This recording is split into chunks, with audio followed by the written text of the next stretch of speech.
Hello.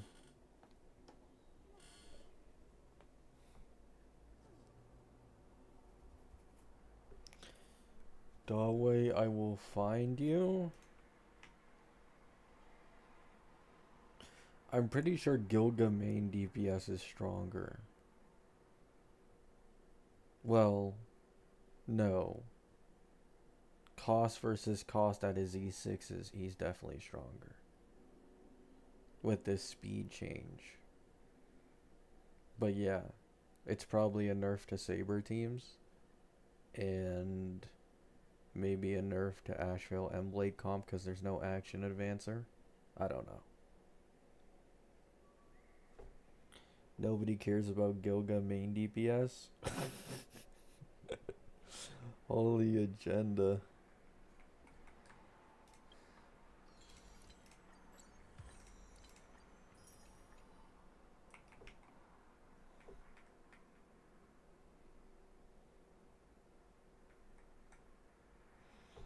Oh, it's teammate energy regen?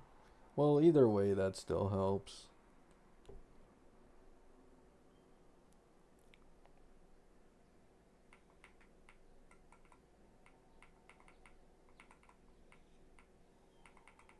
I mean, listen.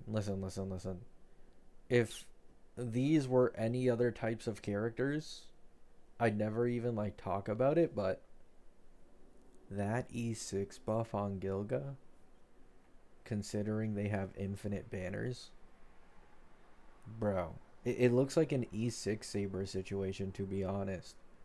Like, you know how Saber's Eidolons are trash and then you get her E6 and she's one of the best E6s among Ampho? I think Gilga's in the same boat now. Whereas E6 is just so astronomical.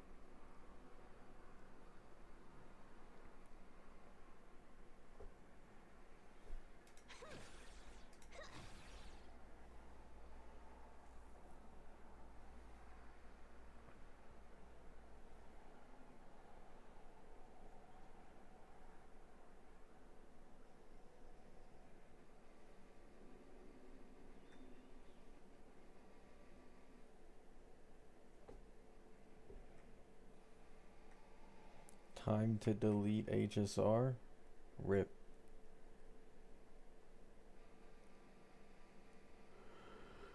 E6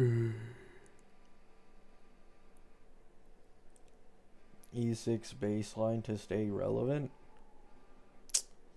Like, I really hate it when people talk like this, man. No. Like, his E6 is for doing tens of millions on a single ultimate. Like, trust me, it's not the baseline. His ultimate's multiplier is, like, just disgusting at this point.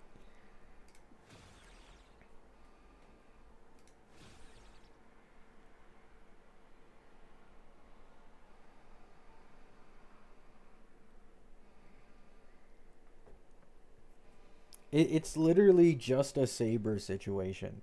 He's gonna come out.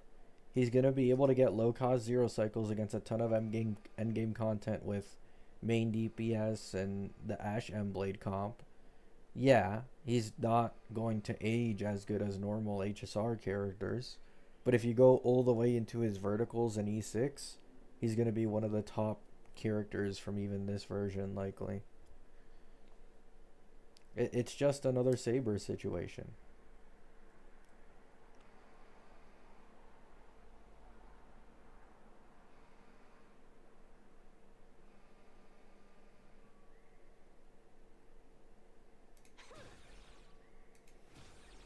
They're good enough, but they aren't on par with the newest teams, is basically how it goes.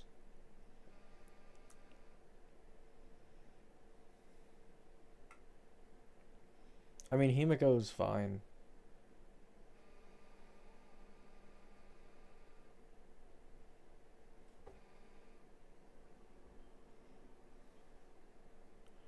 He should be Saber, not Emblade slash Ashvale buff. He is a Saber buff. Like, no offense. You guys are basically getting mad that he's only buffing Saber by like nearly 2 to 3x instead of it being like 4 to 5x. It is kind of what you guys are getting mad at. Like, he's already a technical Dahlia for Saber in terms of the jump that he gives in the team.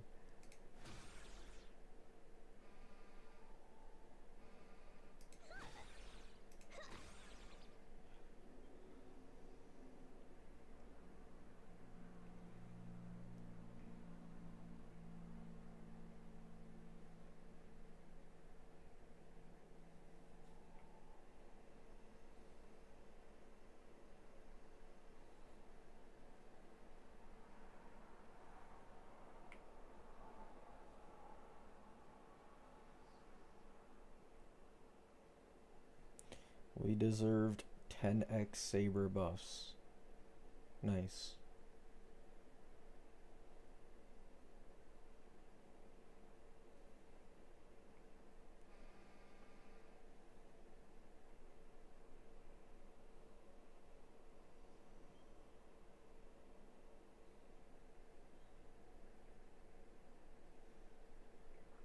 I don't know.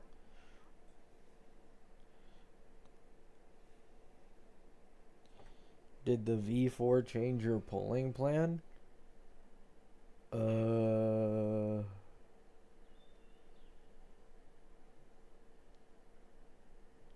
don't know. Not really, no. Like, here's the thing. It's still true that Archer is a useless pull on my Phaedon account. And getting Gilga for free is a lot cooler for me. So I'm still going to run the Gilga Ashblade comp even if it got nerfed. But, like, I don't know. Like, I don't know what Avon SP looks like. I don't know his design. I don't know his animations. I don't know his strength. Like, I legit don't know when it comes to Avon SP. So, but, like, I'm guaranteed building Gilga and playing him with the Ashblade team.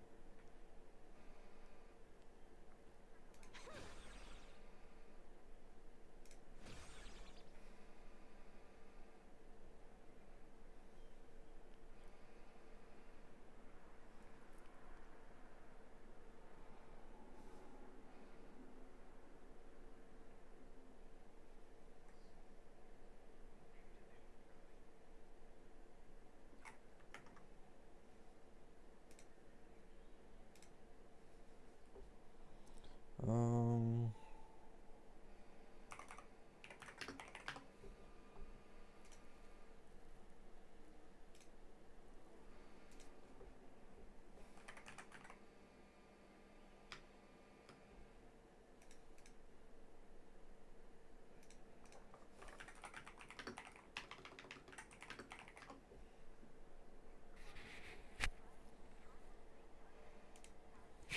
Okay, let me see this ult.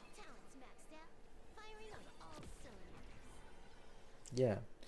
So, before, Gilga's ult had a 1400% multiplier, with 1000% being from bounce damage. With this new E6, it's so much stronger.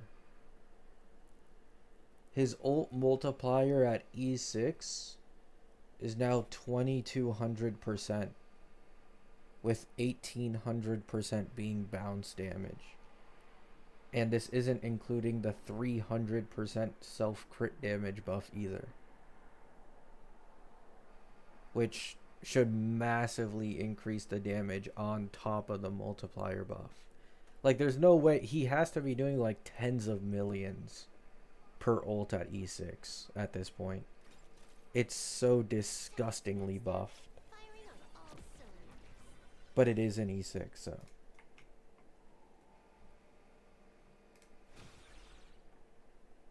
This maybe changes E1 Archer discussion? No, it doesn't. That shit is still garbage. Why in the world would anything change the E1 Archer discussion?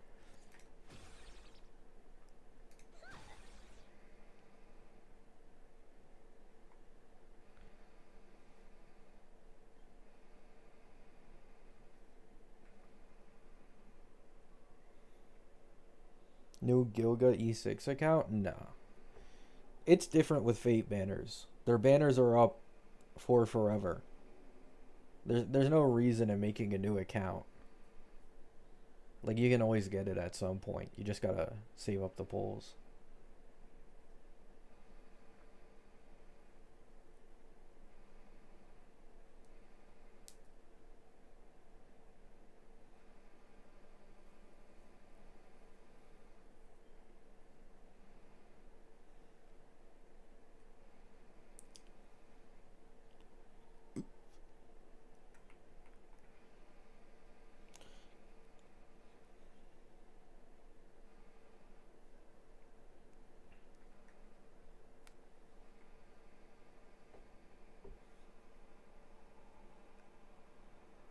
Who are next year's Fate characters? I don't know.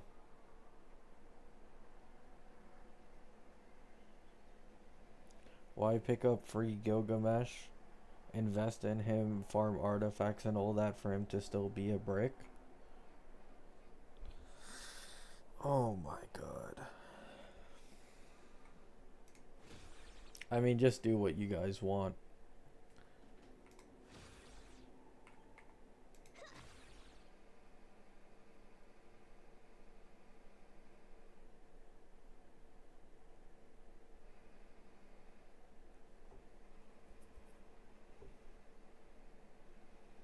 Invest in Fua if you want to pull for meta. I think, like, this mindset doesn't make sense, right? Because let's say you're investing in the Fua team. You have Ashvale and Emblade. You get Gilgamesh for completely free. This is basically your preview DPS for this team. He synergizes at least well enough to make it work quite well against endgame content, right? You don't need to pick up his Lycone. His Lycone fucking blows. You don't need to pick up his Eidolon. His E1 just got nerfed, although that doesn't mean it's bad, right? You can go for E2 Emblade, and you can vertically invest in Emblade and Ashvale, and still continue running it with Gilgamesh. The team is now twice as strong. And then you can finally decide at a certain point, do I want to pull Avon? Or, yeah, do I want to pull Avon? So, you got a free DPS for this team that synergizes surprisingly well. Lasts you probably the entire version. And now, because of him doing that, you can finally decide near the end of it if Avon is worth it or not. You know? Like, I don't get the Gilga dooming.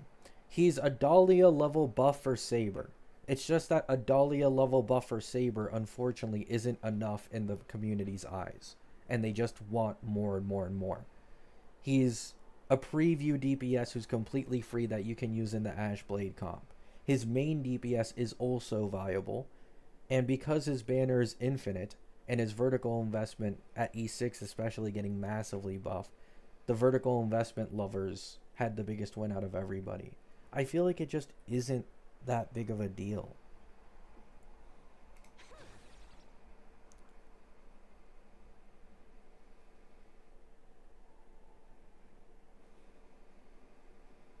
Dahlia level? You guys cannot be serious. You guys realize Saber needs like 8+ cost, sometimes double digit cost, to even get sustainless 0 cycles. You know what I saw recently? I saw a full E0 S0 Saber team with sustain Huo able to get a 0 cycle. From 8 to 10 cost sustainless 0 cycles at E6 with optimized rotations to full E0 sustain team doing the same thing. You guys just want more. You want more. You don't want a Dahlia level buff. You want better than Dahlia. You want top 3 DPS in the game.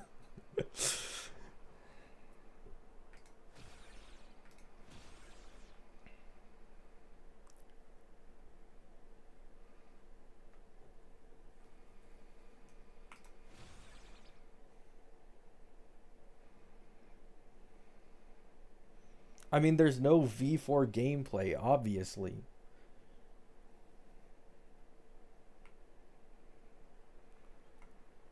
Like, trust me, if you don't want to get Gilga for your Saber because you think he isn't good enough, then don't.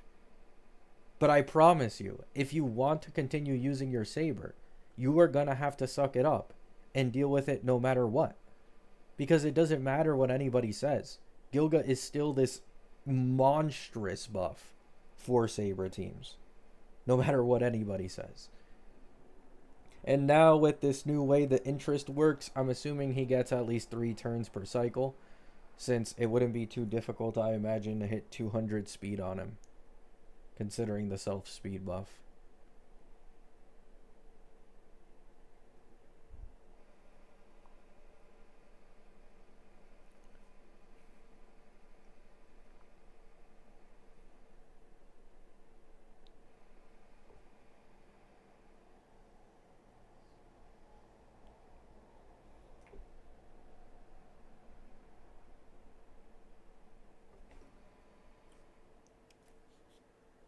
Wait, that's the wrong person.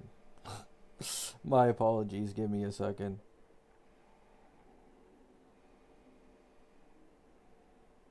There we go. This should fix it.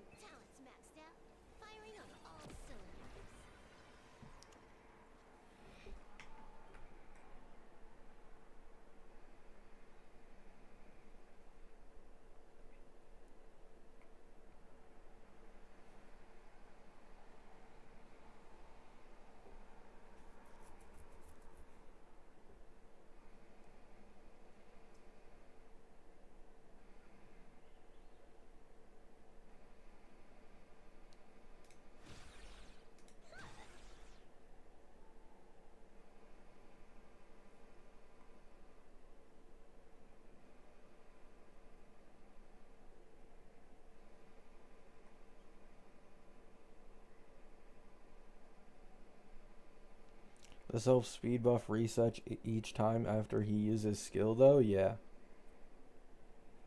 But it's like not a hard buff to get to 10 stacks to begin with anyways.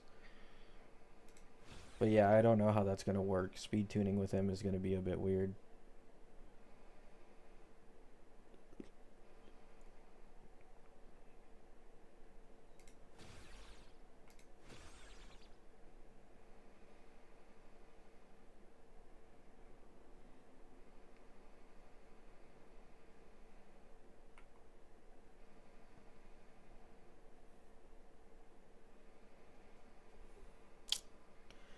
Man, like, oh my god, dude.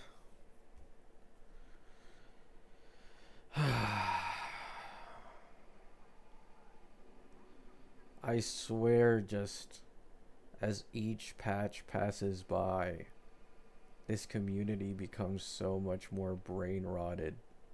The more meta discussion becomes common. Like, the sheer difference between my chats half a year ago to now is disgusting.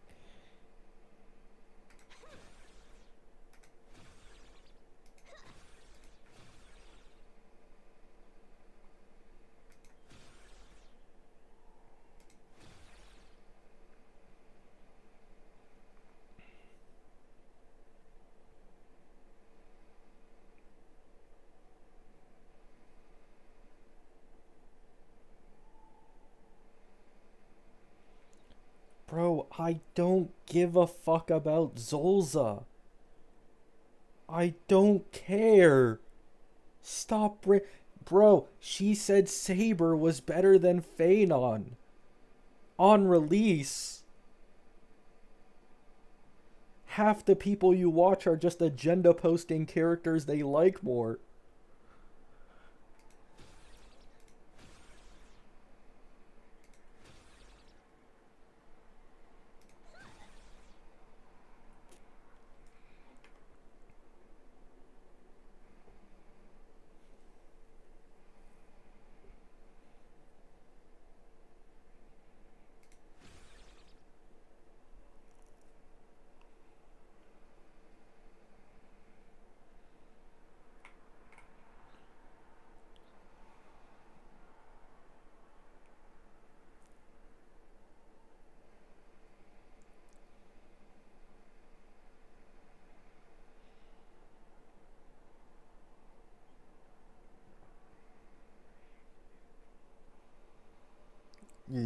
This is a bit brain rotted, I'm not gonna lie.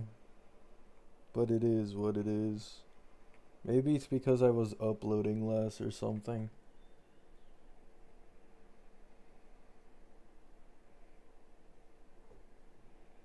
I know you're mad about Gilga.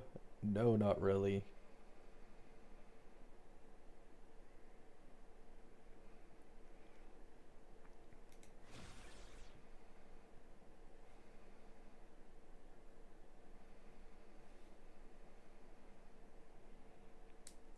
I think, like, okay, this Gilga nerf is being a bit overrated. I'm not gonna lie. Because I do think there should be a way to get him to hit 200 speed so he can take 3 turns per cycle. If we're talking about like normal Saber sustain teams, at the maximum, right? At the maximum, you may be losing 1 turn per cycle in comparison to older Gilga with these changes, right? Without including any infinite ult loop BS.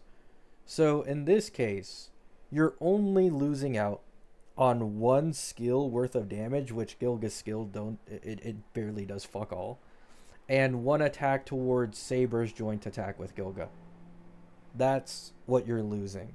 And in turn, they increased his attack and crit damage buff by 40% for Saber to make up for a skill loss and maybe possibly 1 turn loss.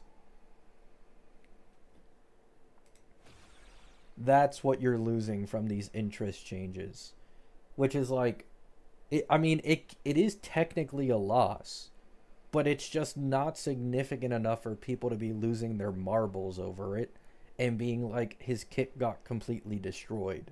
You know what I'm saying? That's what I'm just a bit confused about.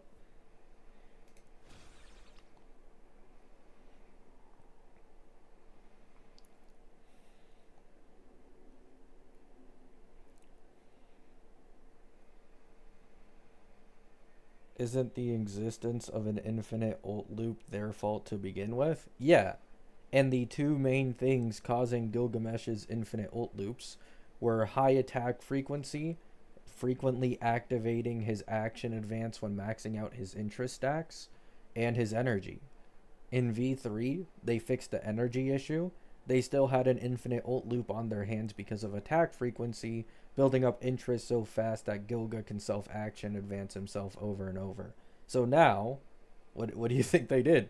They changed the interest, right? This is my point. Okay, yes, it is their fault, but like the only way they can fix this shit fast enough is to get rid of the root cause of the problem. They found the root cause of the problem and they took care of it. Was it a slight nerf? Yeah. Is the infinite ult loop gone now? Probably too. So they're probably satisfied with themselves.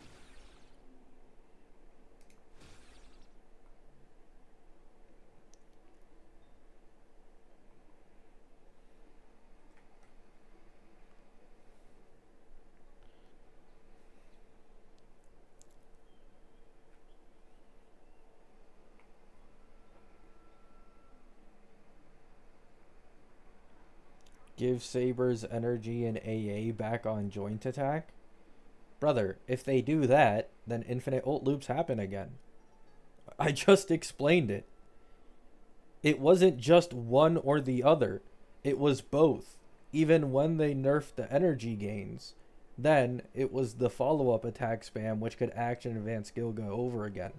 If you give him the energy gen and action advance back to Saber, do you think there's not going to be an infinite ult loop again? You know?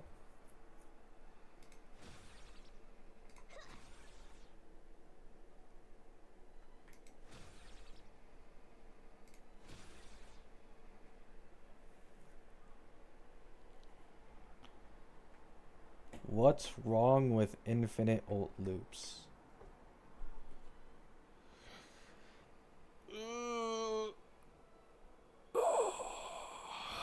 I'll be right back. Give me like 3 minutes.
Welcome back. Thanks.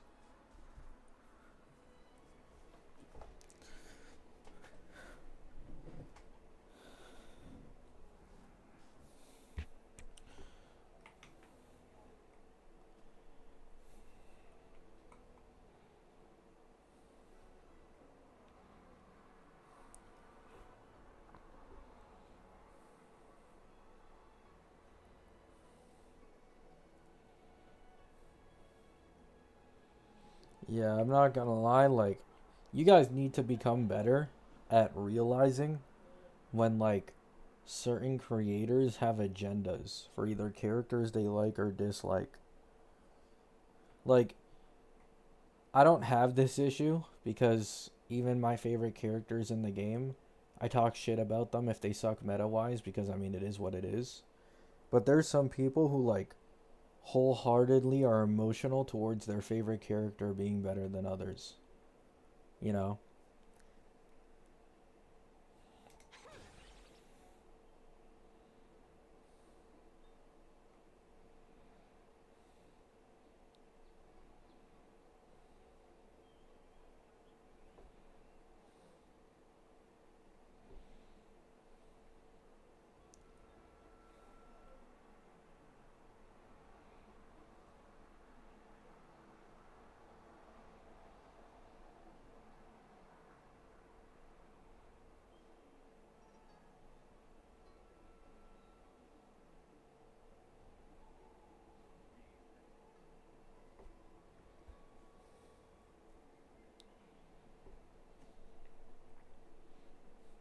Is E3 Archer better than E0 Gil? Why E3? The E3 doesn't do shit.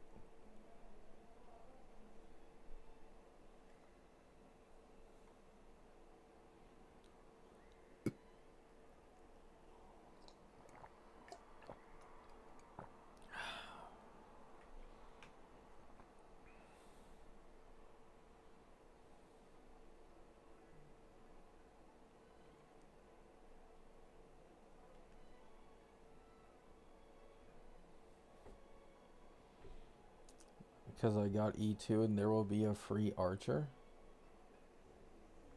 So, you are wholeheartedly asking me whether an E3 is as or more valuable than Gilgamesh.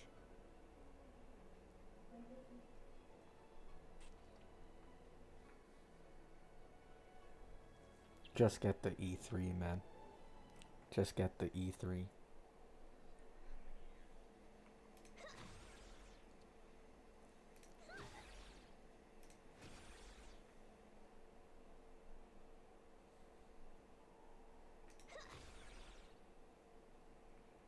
If you took me seriously, please don't. Just get Gilgamesh.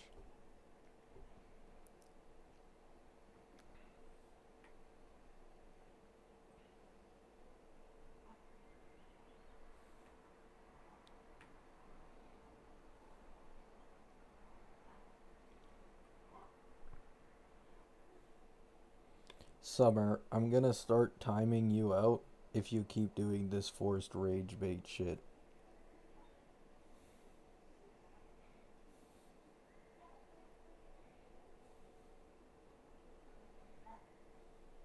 I feel like I've been too lenient with my chat at this point.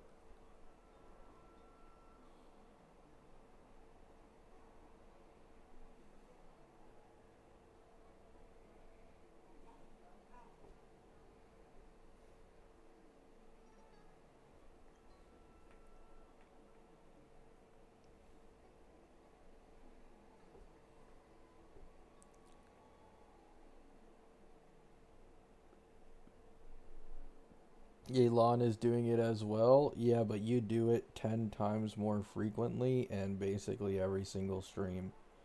If Yelan builds up the same reputation, they'll also get timed out. That's how it works.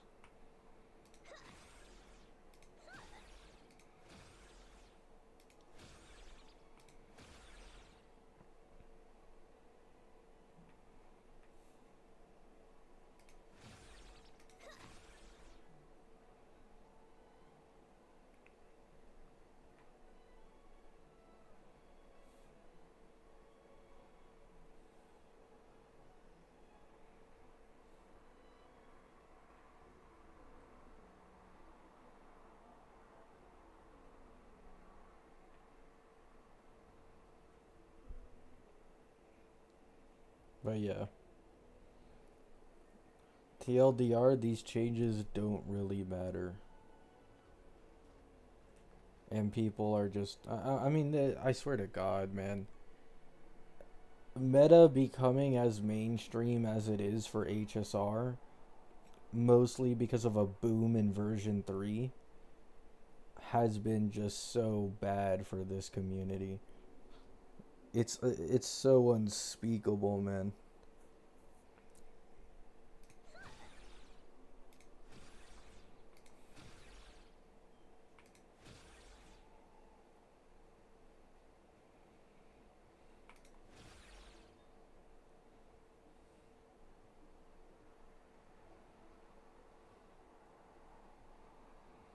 Yeah. The average case of HSR doom posting.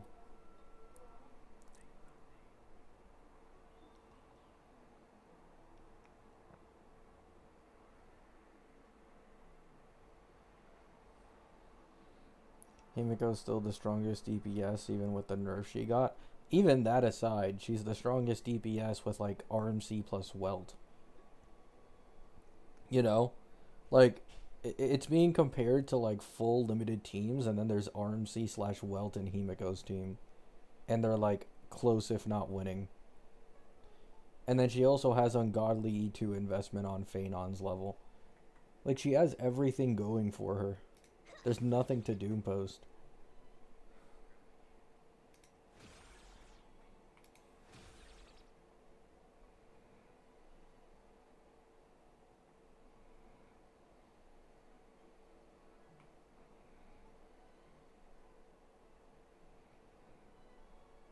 People are really doom posting Gilga? Yeah.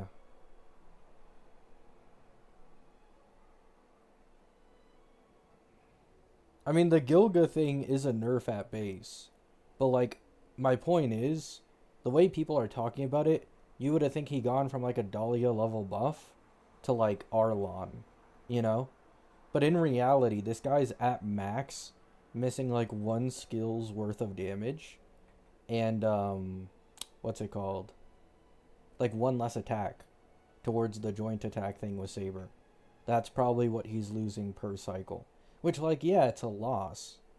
But on top of this, the attack and crit damage buff got buffed significantly more for Saber, making up for the damage of his skill being missing.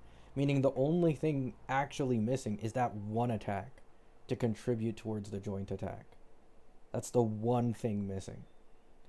I feel like that just isn't significant enough for people to be getting, like, so worked up and saying that he's just complete garbage now.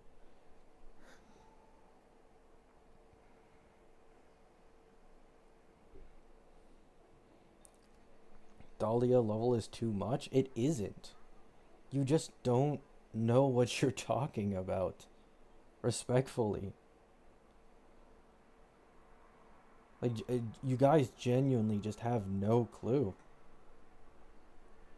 Like, please, just go ahead and try and use your Saber without Gilga, while everybody else uses Saber Gilga and clears twice as well with a sustain.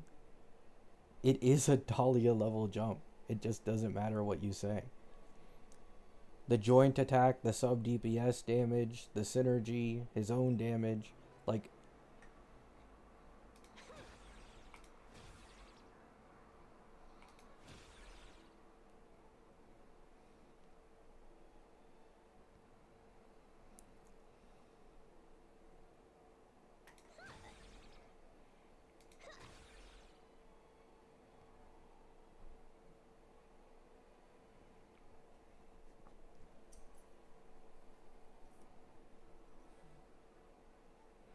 Yeah, I know. That's the only thing. The fluctuating speed, because of his interest stacks being consumed whenever he uses skill, is the only thing that's a bit confusing.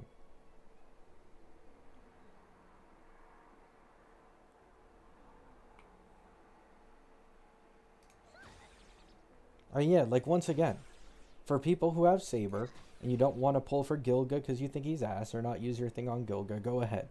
Please. Please, I beg you. Don't choose Gilga. Have fun. You are going to suffer. And you are going to suffer terribly because of it.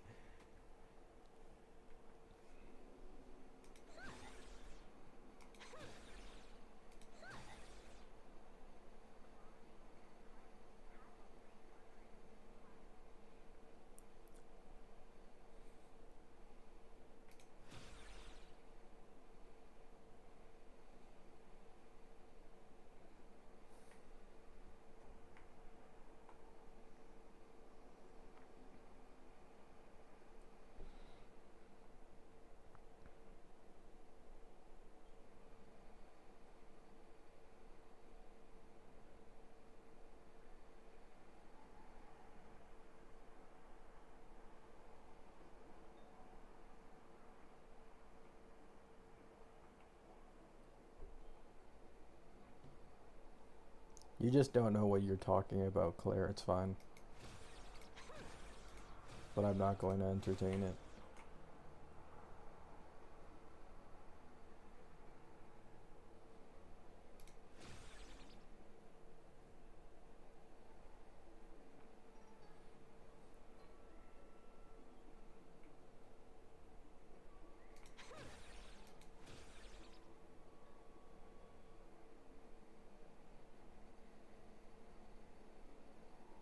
I wouldn't pick E1 Archer over Gilga anyways.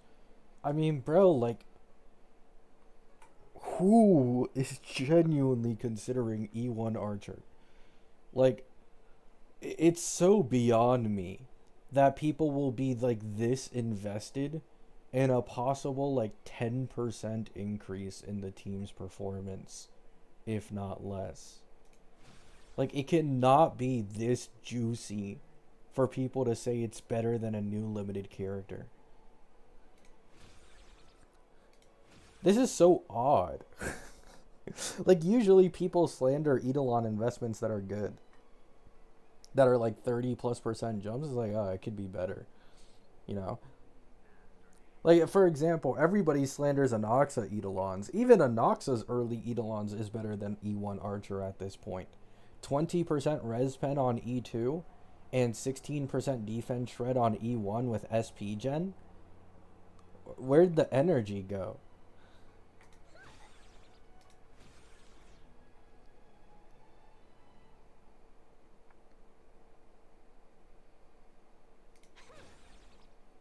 Like, genuinely, they could nerf Gilga to be half as strong as he currently is, and it'd still be better to pick him up than get E1 Archer.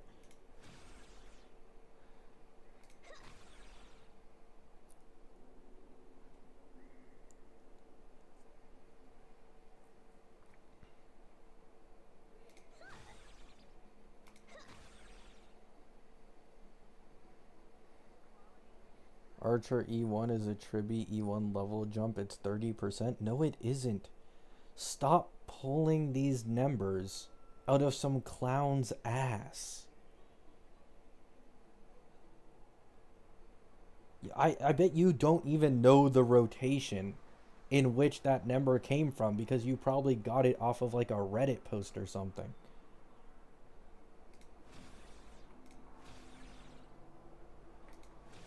It's from Pridewin.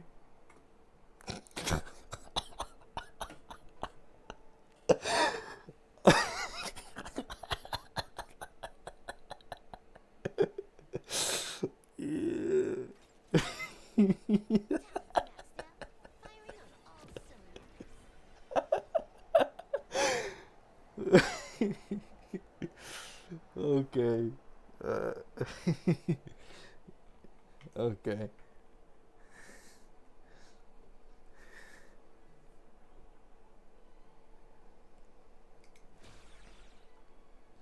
Oh my god. I have tears going down my eyes.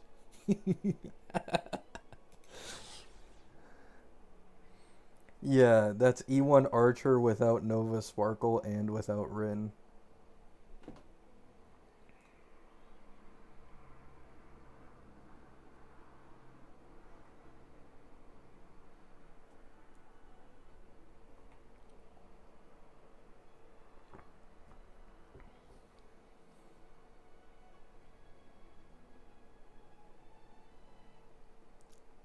Yeah, I know, that's why I started laughing. Because it is a 30% jump, but that was pre Nova Sparkle and Rin.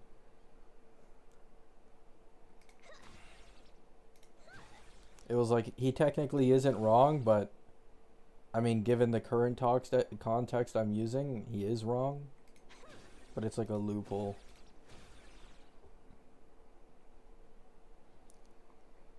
30% before Rin? Not even. It's 30% before Rin and before Nova Sparkle.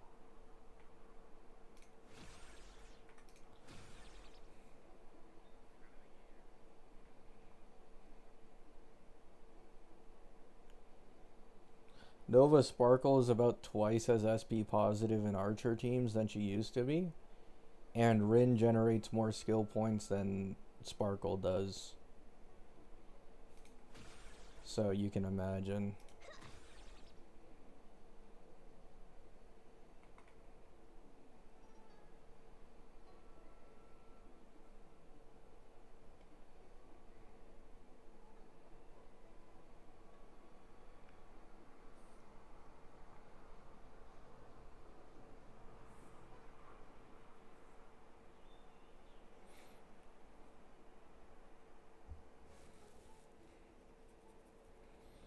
I have E2 Phanon and Anoxa. I want to get E2 Emblade. Should I get E2 Cyrene for Anoxa? No. E2 Cyrene is only good with Phanon, in my opinion. I mean, yeah, technically your Anoxa team will become stronger no matter what, but Phanon's the one that benefits the most from E2 Cyrene.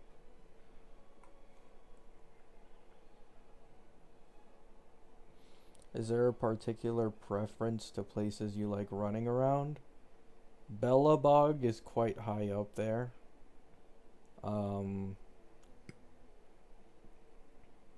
Amphorius on the bridge in that one place. I think like the Castrum Kremnos place. And I mean for the Zhengzhou it'd be this spot.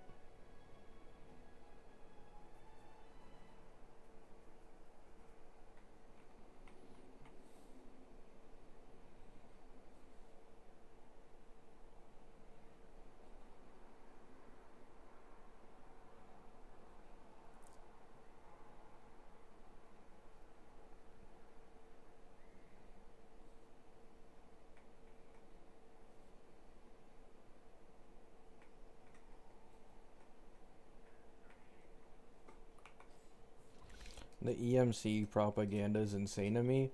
I mean, according to leakers, EMC is getting a kit upgrade in 4.6, just like what's it called? Did RMC. So EMC will probably become stronger.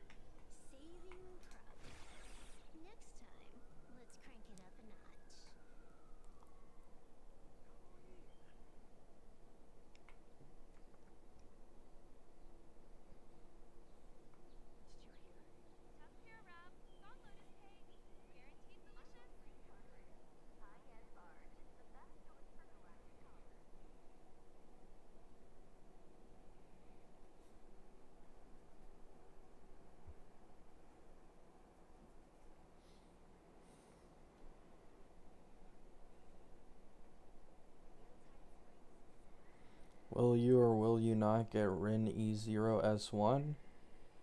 On my Anoxa account? Yeah. But like, I'm not gonna get it insta. Since the banners last long. Because my Anoxa account needs to pull Cyrene. Who releases in 1 day. Exactly from now. And then I also need to get Himiko Nova as my third DPS for the account.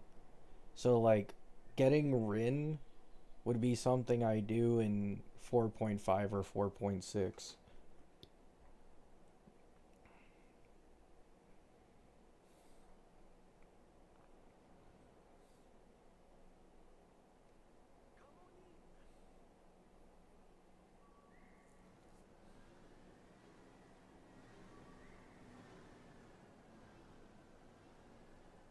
Are you able to clear Star Wars Pure Fiction?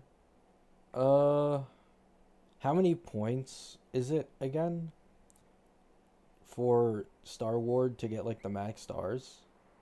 I didn't do it, but I can just guess off of the points that my teams usually get. My Silver Wolf team always gets 40k, and my Mono Rem always gets 40k. 99k? Yeah, my account could do it, yeah. Because that would mean my Phanon only needs to get 19k, which isn't difficult.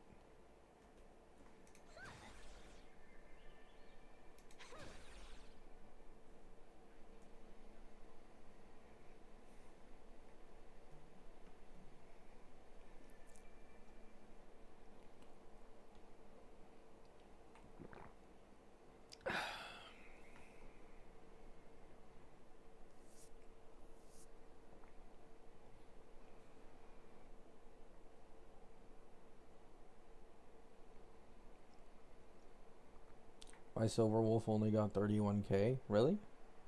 I mean, I have. I don't know what your investment is. I got 40k. I don't remember what I put her against, though. Let me see.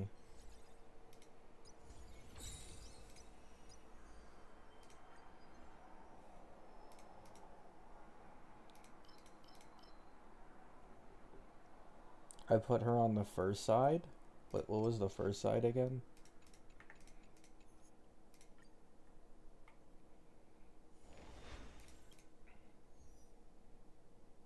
Lygus. So this is what I used her against. And then I put my Mono Rem down here.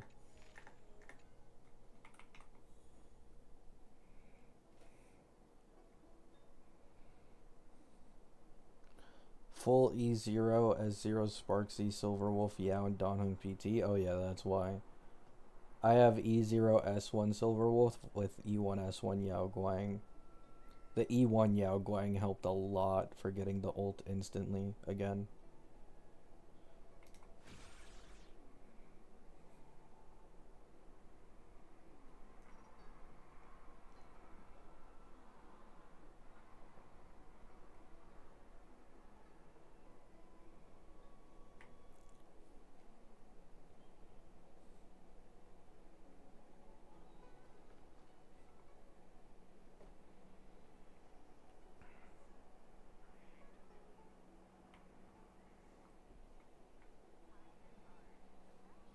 I mean, Silver Wolf's E2 is the better investment, without a doubt. Like, E1 Yao Guang is only something someone should go for if they already have E2 Silver Wolf, in my opinion. Because if I remember correctly, even assuming the E2, you only get one extra turn instead of the cap 2. Going to get the E2, if I remember correctly, is like a 70% jump. Because you need to keep in mind, a big problem with Silverwolf is the fact that her certified banger runs out at times, but that wouldn't apply for these extra turns, allowing you to get a lot more damage off while you have a lot of certified banger. So the E2 massively helps with that. If in the future it becomes consistent to always hit 240 MMR and you always get the 2 extra turns, this would be like a 100+% team wide damage buff instead of the 70% it is right now. So yeah, it's better than E1 Yao Guang in my opinion. E1 Yao Guang would be something you get after you get this E1 and E2.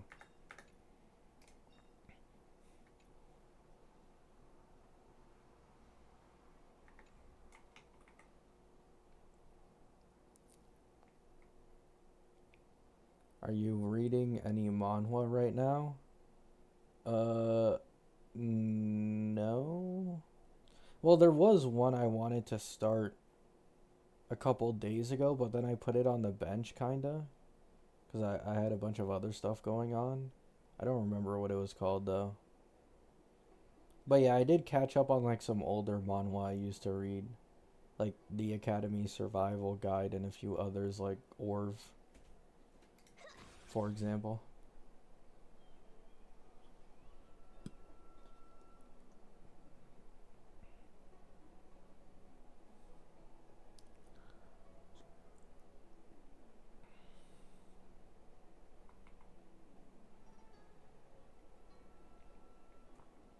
You can also get 2 extra right now, but you have to delay your ult. Oh, I see.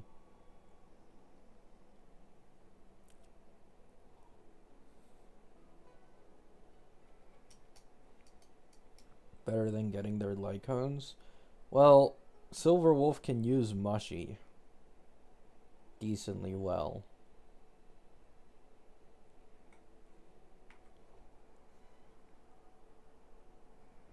Like, her Lycone is definitely noticeably better than Mushy, but like, getting E1 and then that putting you closer to E2 is much higher value than getting her, for example. Like, a good example I could give is getting Silver Wolf S1 and then getting her E1 or Yao Guang E1. That type of investment plan would lose to an E2 S0 Silver Wolf because of the extra turns on the E2.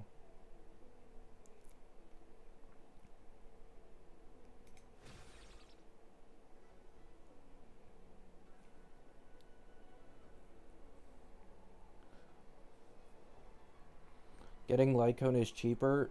Not really.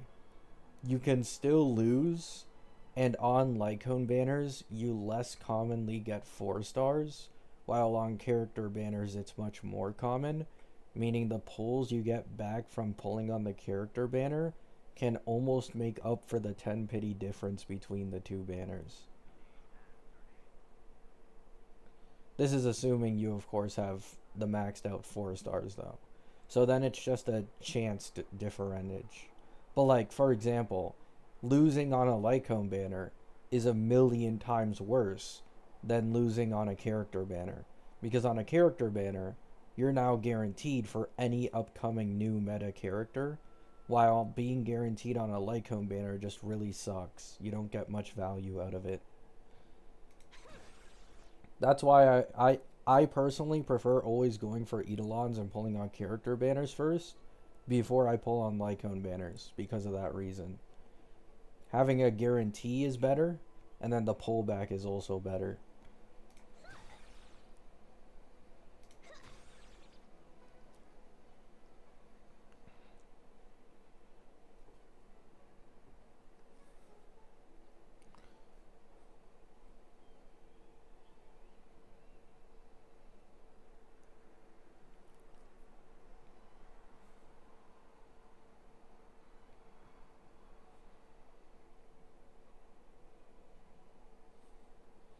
75-25 is hugely different than 50-50. Well, yeah, but the strength of the Eidolons are also hugely different from Lycone banners. Which is why, once again, I just don't care. Like, most of these Elation characters have a less than 30% jump for their Lycone. And the actual good stuff is behind their Eidolons. If you want to go for the Lycone because it's cheaper, and there's a chance, less of a chance that you may lose, then I mean, go ahead. But overall, I just don't think it's more worth it than pulling on Eidolons. Especially with the current state of the game.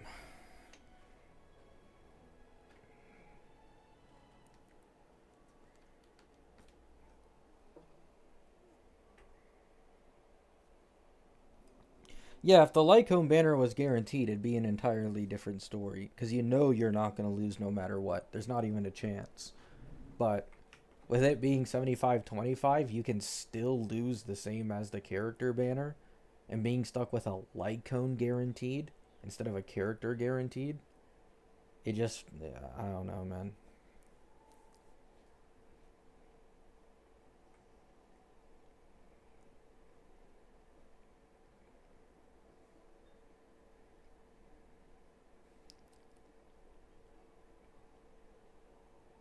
Yeah.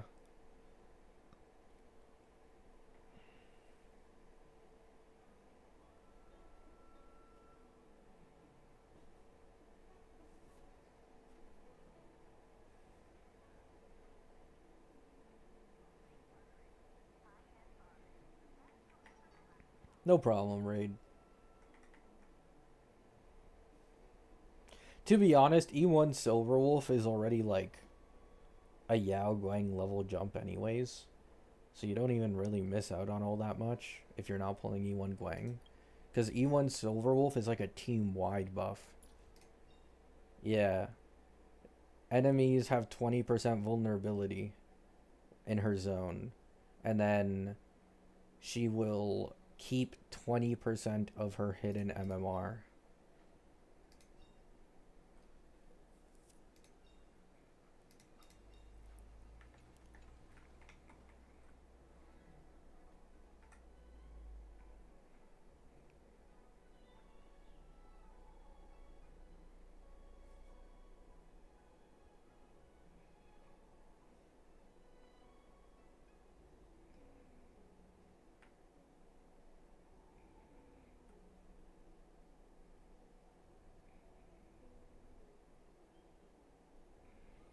Himeko right now is just Phanon?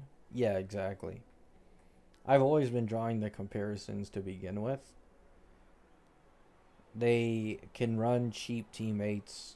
They have incredibly strong E2 and S1 investment, and their ability to run sustainless effectively makes it so that their peak performance is stronger than the other sustain teams. Like, it's just Phanon. Phanon was the strongest team in the entirety of the game the second he got Saridra, and with the rest being free to play teammates and sustainless. And people are like, "Oh, it's over for Mono Rem. I thought Mono Rem was the main push team. Look at how bad they've fallen off. Phanon better."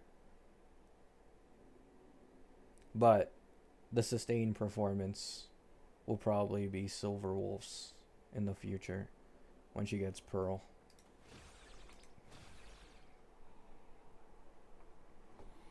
Mono Rem will never be power crept. I don't know how to tell you this, but they've kind of already have. Not gonna lie.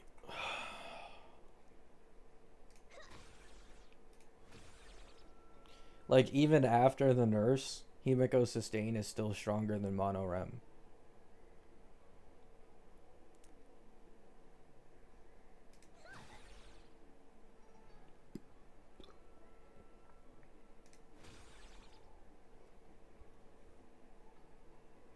Just make Mono Rem 2? True. Mono Rem has the best vertical? No. And that's only because their team is finished, while none of the version 4 ones are. Like, listen, you guys need to understand, everything has its limits. Like, a lot of people like to use this no limit fallacy on Mono Rem vertical investment without realizing if the baseline strength for new units is increased enough. For example, Himeko. At E0, in a sustain team with RMC, Welt, and Donhung PT, she is stronger than a full E0 S1 Premium Cassie Mono Rem. Right? And then she has an E2 jump on the level of Phanon. And then she has the option to run sustainless, unlike Mono Rem. She also has a Phanon level Lycone jump. She's going to get Sunday Nova in the future, and recent calcs have come out showing Sunday is actually one of the best partners despite the Doom posting. And according to Mortis, she has one after sale support sometime in this version.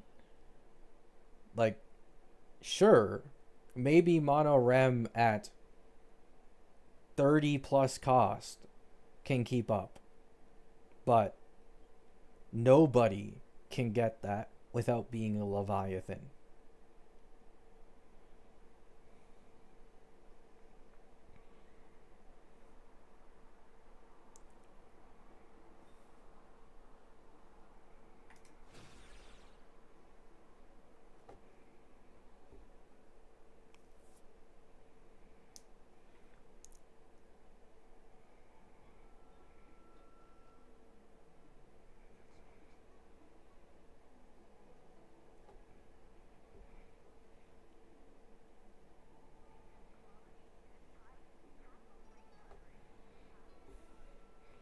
How big of a jump is Gil's Lycone? Just don't get it. It's trash. It's one of the worst Lycones in the game. It's probably on the same level of assery as like M-Blade's Lycone.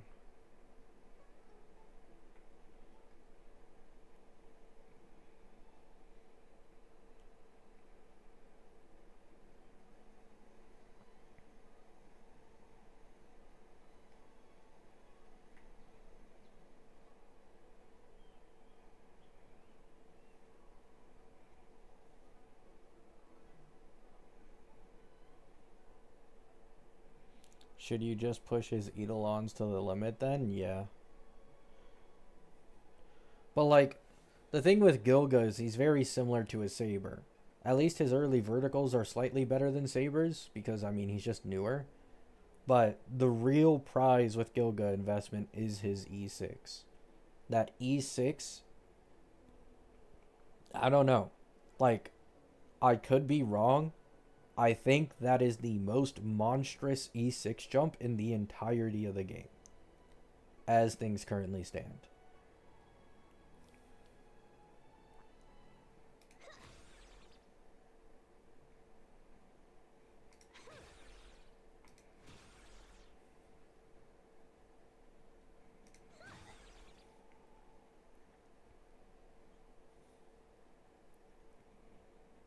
Do you think Phenon's Lycone worth for Gil? I'm pretty sure it doesn't work with Gilga.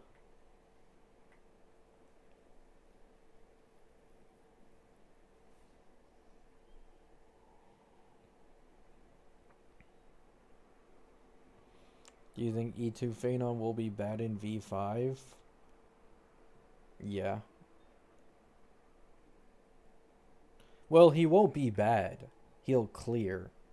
But by V5, he's going to need significantly more cost to achieve his best clears in comparison to how it is currently.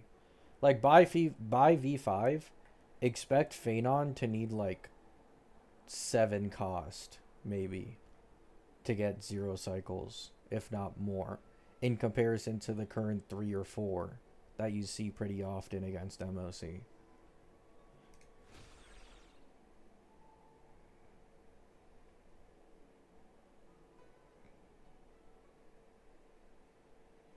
But he'd clear within 5 cycles, I imagine, which is good. Like, if there's Phenon is the same as Acheron and Firefly.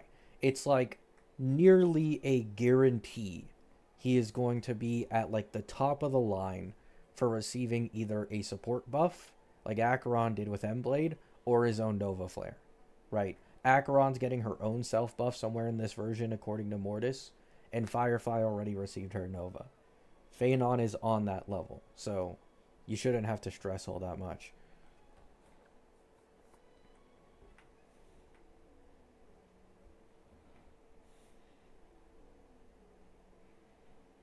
E2 Phenon rerun is bait. If all you care about is having the most meta DPS, maybe. But considering his popularity, he's nearly guaranteed to get a Nova. So E2 Phenon will last someone until he gets a Nova or a teammate buff, in which he'd go back to being one of the top DPSs in the meta when that happens, and he'd be good for another year.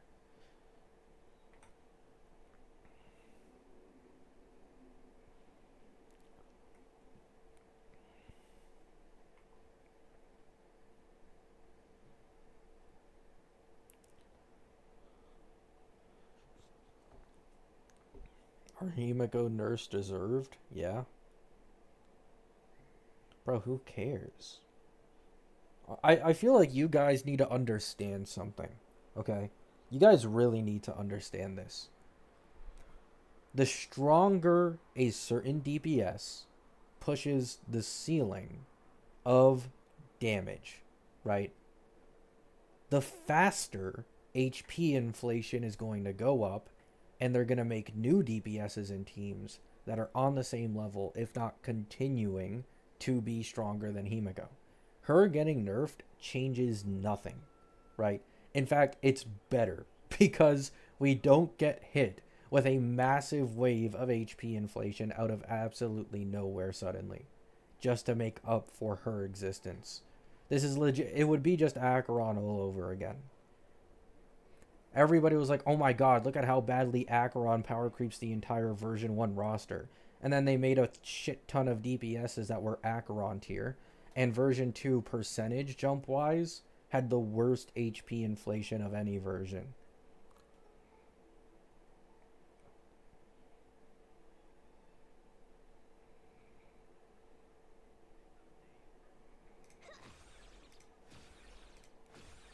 Gil nerf? Gil barely got nerfed. It doesn't matter. It's not enough of a change to really make you get mad. Unless you're a Saber main. You're like slightly mad.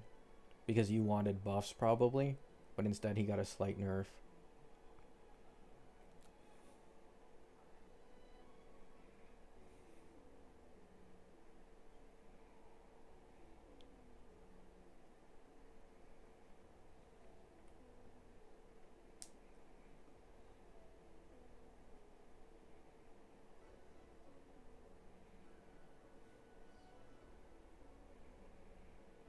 Himiko baseline is gonna be E2S1. Bro, like, oh my god.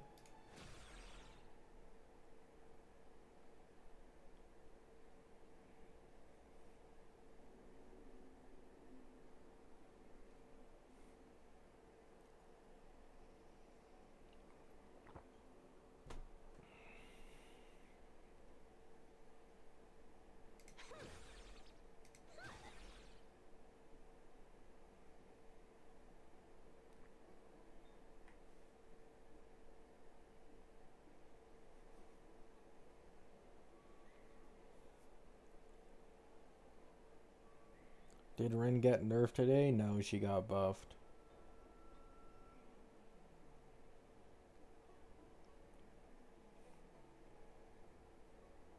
Okay, guys. I'm really reaching my limit here. Okay? Stop the dumb rage bait. Please. I'm trying my hardest to not time you guys out. Like, please, just stop.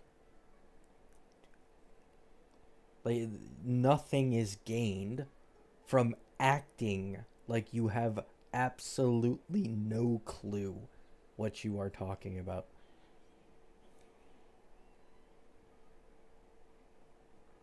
Phanon did not need E2 the patch after he released. In fact, he had a 1 cause 0 cycle the patch after he released at E0 as 0. And Himiko much less so than Phanon, because her baseline is a lot stronger than Phanon's back then.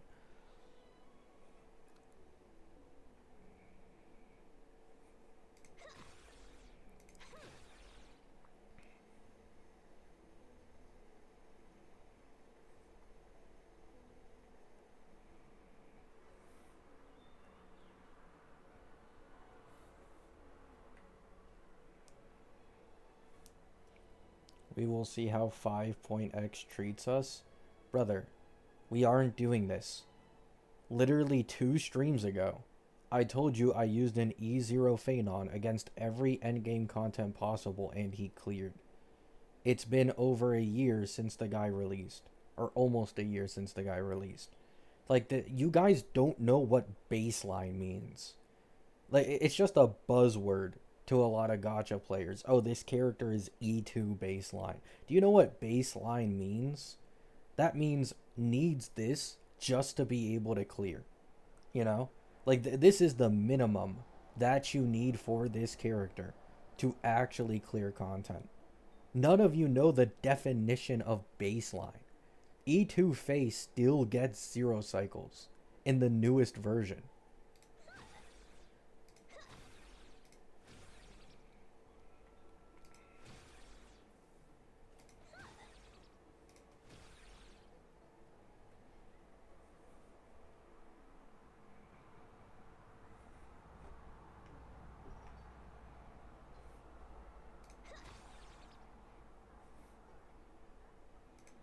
Tactician, we went from talking about Himiko to now you're bringing up the Herda because you want to completely shift the goalpost and have everybody forget your original comment.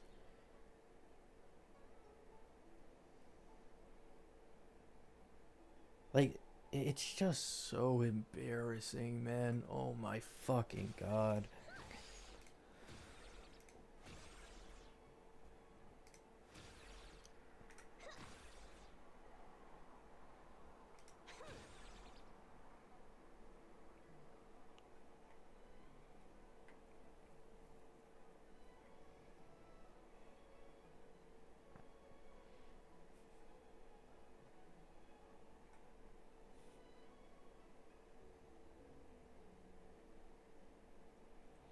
Baseline is E2 nowadays.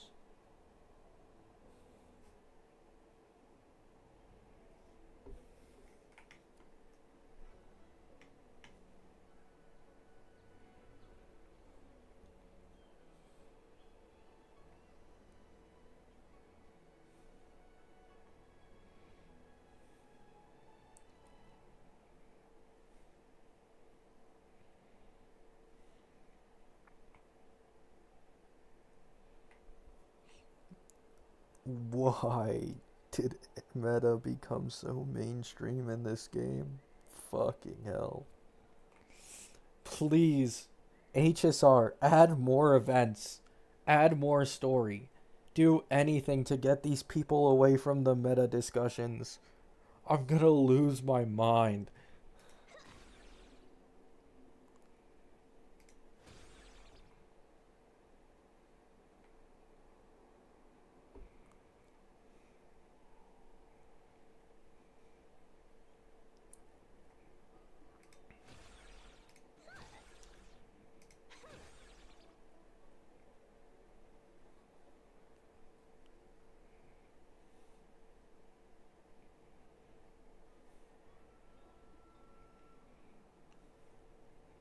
Where'd Tactician go? Timed out. I just need them gone, man. Like I'm getting to the point where like the older I get, the less and less I can put up with the obvious like purposeful rage bait to try and get a reaction out of people. I just need to start taking action at this point because it's just frustrating and stupid. It doesn't add any meaningful conversation. Like they're just going into it disingenuous the entire time. Like nothing is accomplished. Like why would I want that in my chat?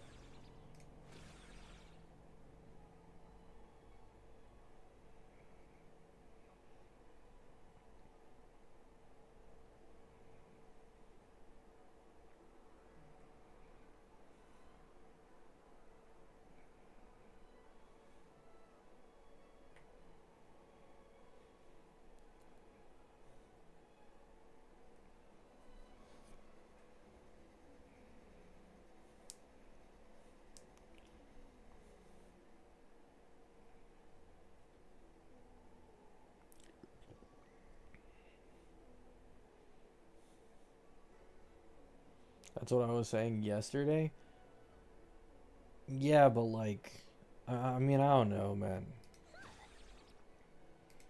Like, I genuinely try my absolute hardest to be one of like the more lenient creators towards my chat, but it's just getting to a point where like I can't have fucking like three or four tacticians in my chat all thinking it's funny. Like, I don't think it's funny. I genuinely like.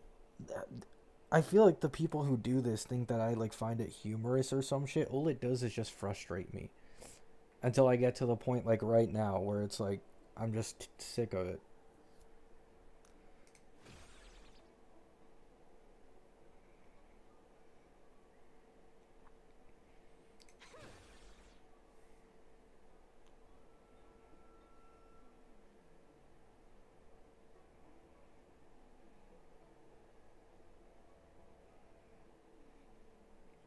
Yeah, like for one, once again, Himiko is much better at a baseline than Phanon originally was. Because not only is her like DPS and lower target content on par, if not stronger, than a lot of the current best teams in sustain. But she's an erudition character. Phenon's a bounce character. His damage is fixed. Against higher targets, Himiko's damage only goes up higher and further beats the rest of the teams in the game. Then, most of her team is free to play. It's like Welt plus RMC or stuff like that. So you don't even have to spend any limited pulls on her teammates. She has an E2 Phenon level jump. So not only does she go from the strongest DPS at a baseline, and especially in AoE, but now she's doing like 2.5x her original damage when you get her E2. We're talking like nearing, if not hitting 100 million, or sorry, yeah. I think 100 million damage per like 300 AV at this point, right? And then she also has her Lycone, which is like a 30 something % jump. She's gonna get Sunday Nova. She's gonna get an after sale support according to Anon. Like, you don't need E2 on this character very clearly, you know? Like, that just isn't a thing. E2 is probably gonna be a Phenon situation where like she's still able to zero cycle at E2 low costs over a year later. And it'll be the more optimal way to play her in comparison to E0. But even then, the same way I can still clear with an E0 Faye against a lot of content, you'll be able to clear with an E0 Himiko 100%. And Himiko will be better off, once again, just because of the way her damage works. It can actually scale higher with more targets. Phenon is bounce, which is just a massive nerf to his like full damage potential.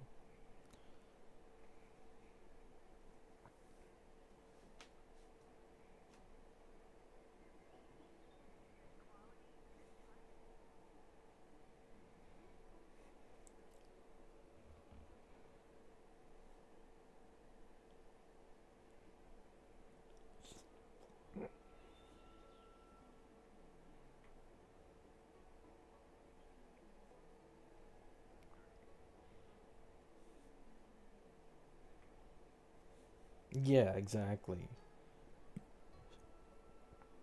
Like, I should probably make this more clear.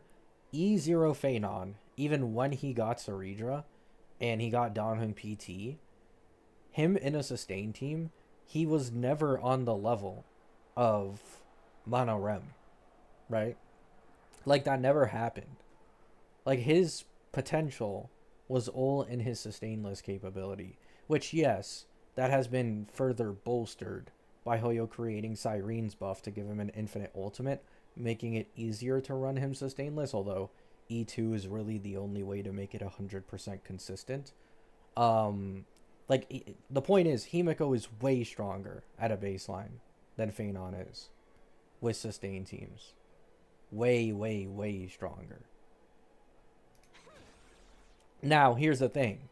Yes, because of the existence of Nova Flares in this game, eventually, Phenon will probably get Nova Flared somewhere in version 5, and it wouldn't be surprising if he was on the level of Himiko, if not even possibly stronger than Himiko, after he gets Nova Flared in version 5.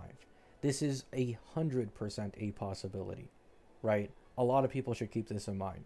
This is why I praise the Nova Flares a lot, and I say shit like, oh, is E2 Phenon worth it? It might actually be, because let's be honest, objectively it isn't.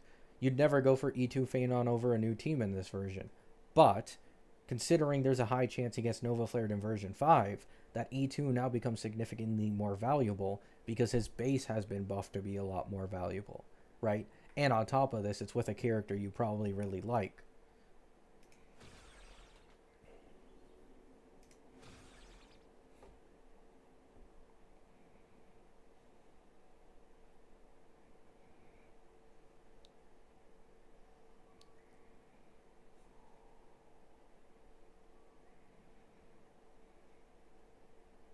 Thank you, Marshmallow. Yeah, exactly. Like, you guys need to understand, before, right? Before, her sustain team was doing like 50 million damage per 300 AV, right? And like Silverwolf's was at, I think, 30, if not less, right? Like, And the same kind of goes for like Ash Blade. You can kind of see the clear difference in gap between like 30 million and 300 in AV and 50 million, right? So these nerfs, like she's still number one, is the thing. She's probably still number one across a lot of endgame content. But she's now just a little bit more in line and no longer pushing it as hard as she used to.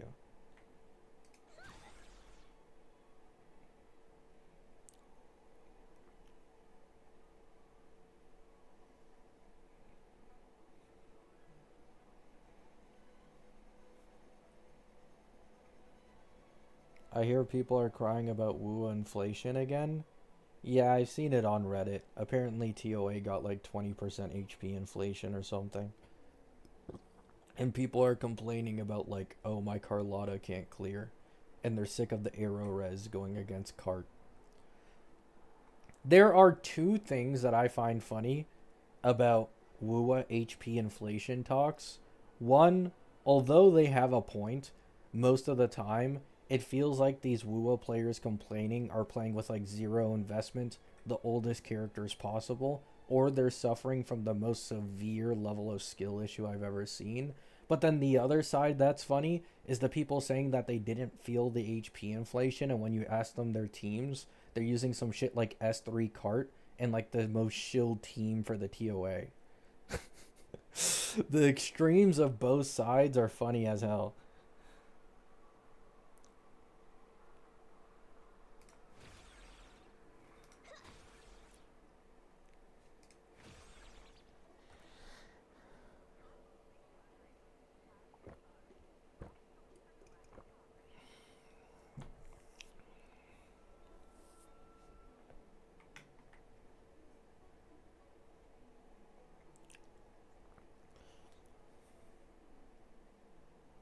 I mean, I didn't say it isn't concerning, but like, I mean, I don't know. Like, I play HSR. I know that shouldn't be an excuse for WUA players, but that's just how it is for me. I play HSR, 20% HP inflation, a bit of power creep. You think I care? I'm already used to it in this game, and it's usually much worse in HSR, so.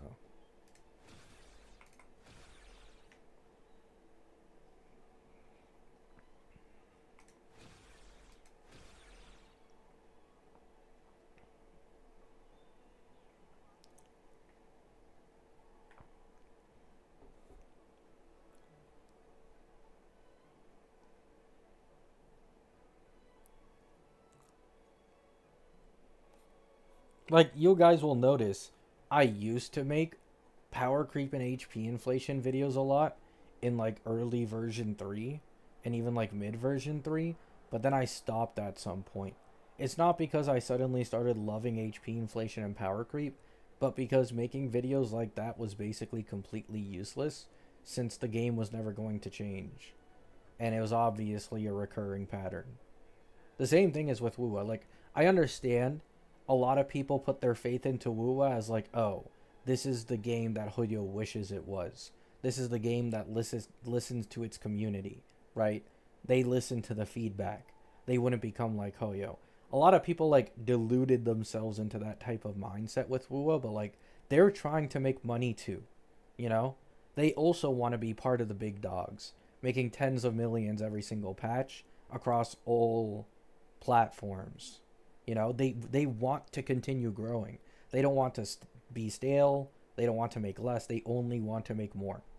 So if they start doing power creep and HP inflation, and they're noticing that this is increasing the player's interest in actually pulling new characters, then they're gonna keep it. That's just kind of how it goes.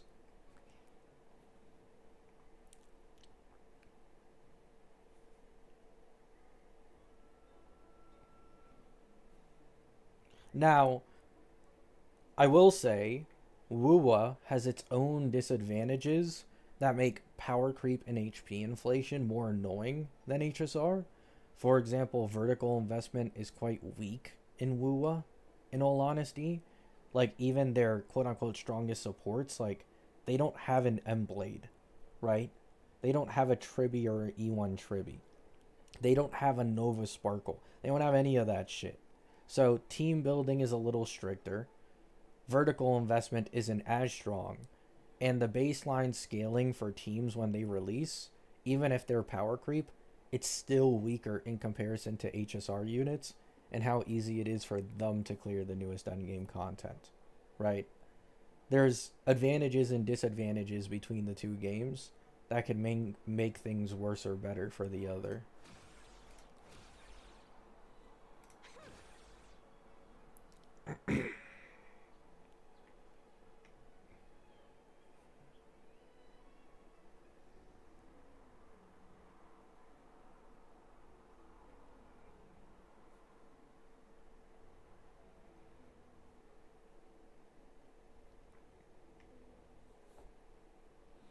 Don't HSR characters need Eidolons to clear? No.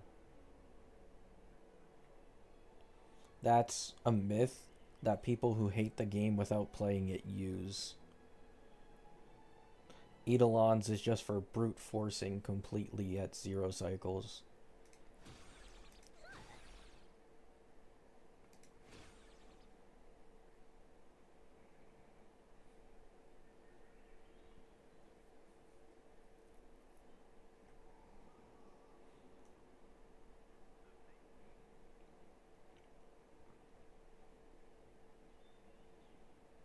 Did you watch Honkai Nexus Anima? No, I don't care about that game. It looks shit.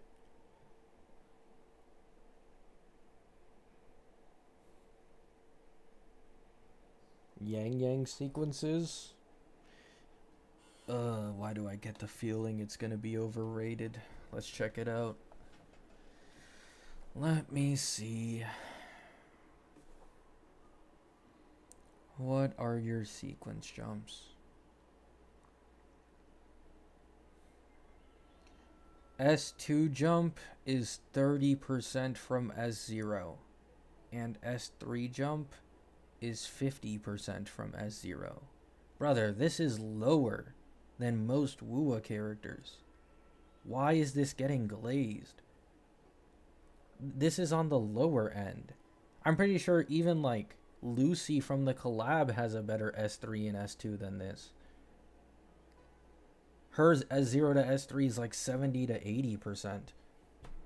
Even if her baseline is weaker.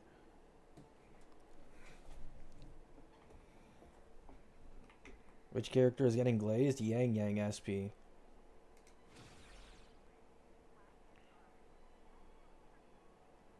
I remember it being stronger.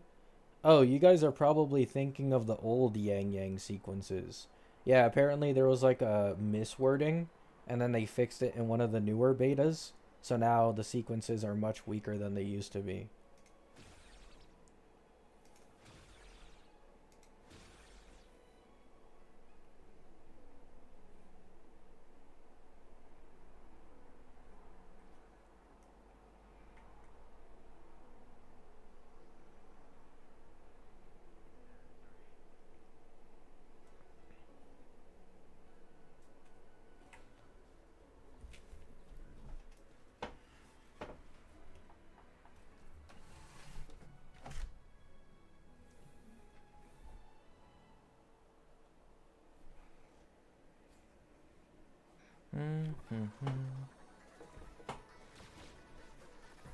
Oh, there we go.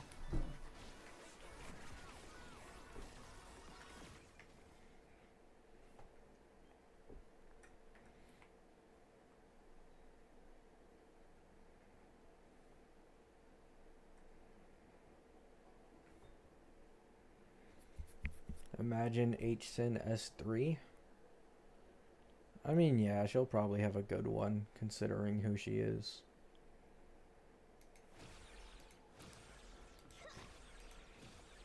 But yeah.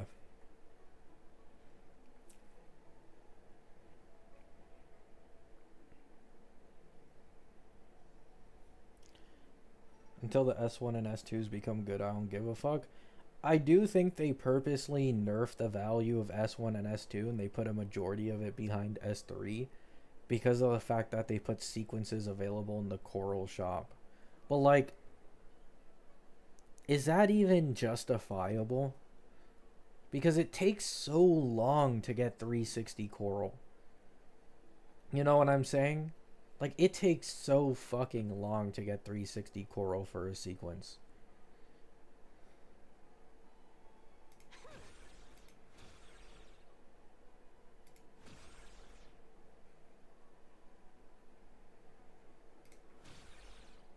Like, it's genuinely hundreds and hundreds and hundreds of pulls. Why is Yang Yang 2.8? Because she has a different rotation where if you just rotate Chisa and Sui Sui like a couple seconds faster, you can fit it in the 25-second rotation mark, but you can also fit another forte from Yang Yang, which has like a high ass multi apparently, which is why she's able to hit that 2.8. A lot of people are saying that they think it's like people shouldn't use it for saying that power creep is getting bad in Wuwa, but like 2 or 3 Wuwa versions have already passed and they haven't like gotten rid of it. They've nerfed it. It used to be 3.15 million DPR and now it's 2.85, but they haven't gotten rid of it, which makes me think it's just going to go live and people who bother to learn the rotation are going to be able to take advantage of it.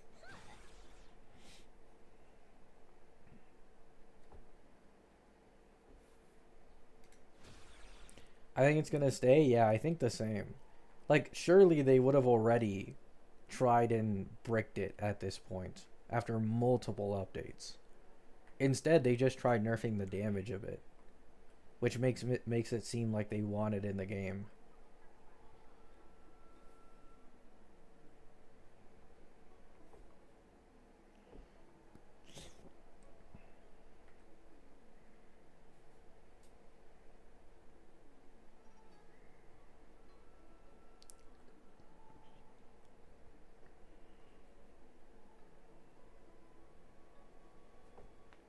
Was Cart Acheron level of creep on her release? No. Cart pre getting like S0 R1 Chisa and just raw dogging it with Arrow Rover and Chacona was like 1.8 million DPR. For example, like Augusta is 1.8 and Zanny is also like 1.7 for an average player. And then at the highest skill ceiling, Zanny was still the highest damaging in the entirety of the game. So to be honest, not really. Cart, what Cart has that's special about her is her sequence investment. She has the best sequence investment S0 to S3 in the entire game.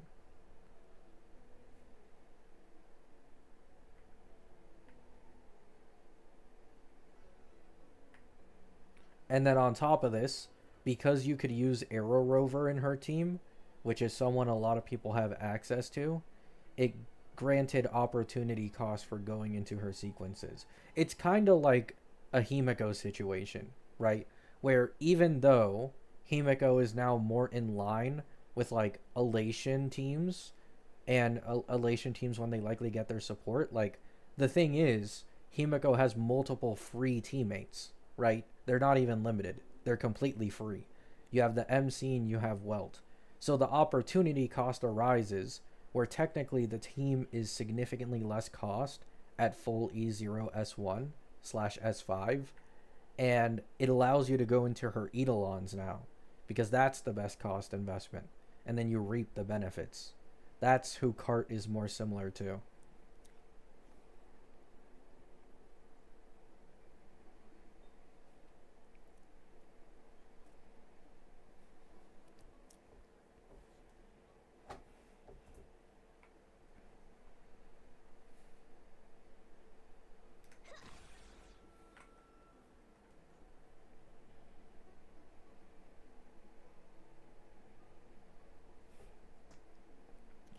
Do you think if Double Feather stays, they'll make H-Sin stronger or only make her an upgrade to Yang Yang's casual rotation? Um, Well, they could give Hsin something similar to Yang Yang, right? A different rotation that's stronger. But I don't know. Wu was weird sometimes. They sometimes increase the ceiling when you least expect it, and then they won't increase it when you do expect it. I'm gonna bet that Hsin will probably be, even if she's stronger than Yang Yang, I don't think it's going to be that much, personally. At least on release, that is. Like, I imagine 2.8, which is the same as Double Feather Yang Yang, and then near 3 million, possibly. But the thing is, I do think, like, there's this fishy leak on, like, Red Note or Tieba, I think, that has been completely accurate so far in terms of predicting the upcoming character kits in Yang Yang and Sui Sui. Suoming should be a best in slot for Hsin. So, Hsin would immediately get an upgrade from Suoming on that same patch over, I assume, Electro Rover.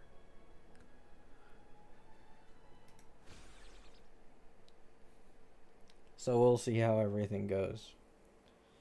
Although one thing I think I can say for certain, Hsin will have better vertical investment than Yang Yang. Like the main push type of Wua characters usually tend to have really, really strong vertical investment in comparison to the rest.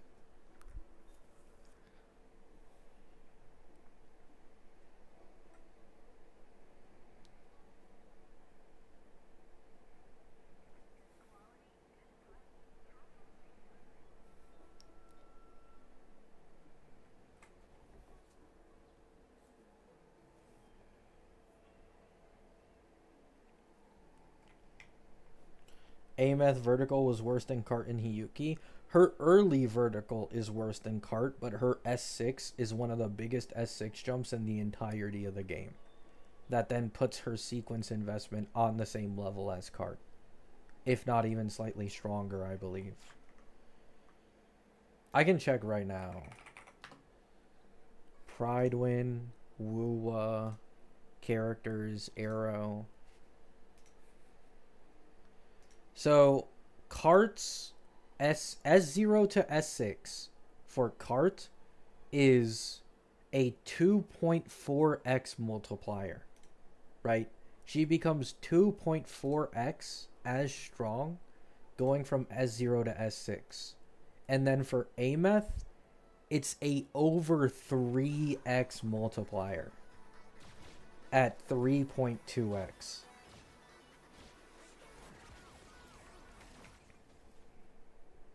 So, Ameth has a much, much stronger S6 than Cart, actually. You're looking at Pridewin? Yeah. Pridewin is useful for calcs, but you need to understand the context. You brought up Pridewin calcs for Archer when those calcs were done without, what's it called? Rin or Nova Sparkle in consideration. Like, Ameth and Cart don't have any new teammates to take these calcs into consideration, so they still hold up. The only gripe I slightly have with Pridewin is their tier lists at times. But that's mainly because people, for some reason, a lot of people have forgotten this. Pridewin makes their tier lists based off of like an average clearing rate for people who have like signed up to give their information to Pridewin, right? So like if you see that Argenti is in like tier 1 or T1.5, that's because a ton of people were for some reason using Argenti and clearing very well with him and sending that information to Pridewin. So their tier list isn't objective. It's just based off of data from certain people's clears, which can vastly change things, right? Like, you guys already know this. One person using Fei Xiao, the casual player, and a more dedicated Fei Xiao main who knows how to play around her, expect the dedicated Fei Xiao main to clear like twice as fast in comparison.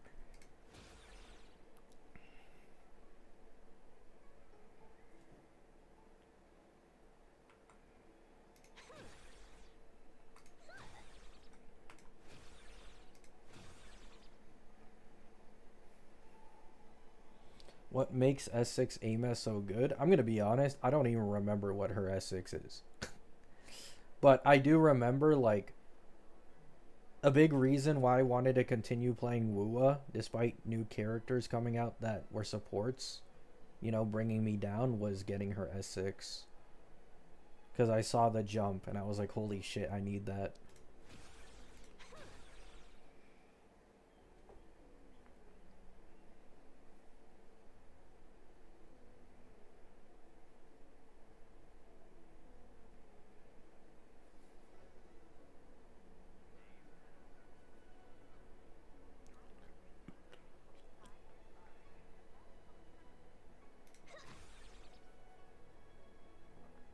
Cart calcs are done without Chisa, though.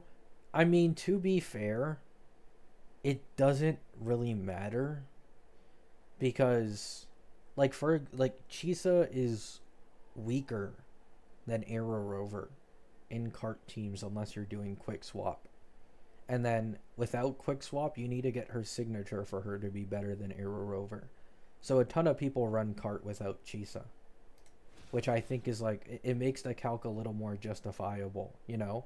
Like, when you're comparing it to something like Archer without Nova Sparkle, who was given for free, and Rin, like how much more important they are to his performance, that's when, you know, a few eyebrows are raised. But Cart can easily not pull Chisa. Like, I mean, it's recommended. It's just better to get her signature. It's better to get Chacona. It's better to get Chacona's weapon. And it's better to get her own sequence investment than it is to get Chisa. What's her S0 to S6 multiplier in comparison to Acheron? Is that what you're asking? You want to see Acheron's E0 to E6? It's weaker than Cart's or Amos. I'm going to go out on a limb and say 70% for Acheron E0 E6.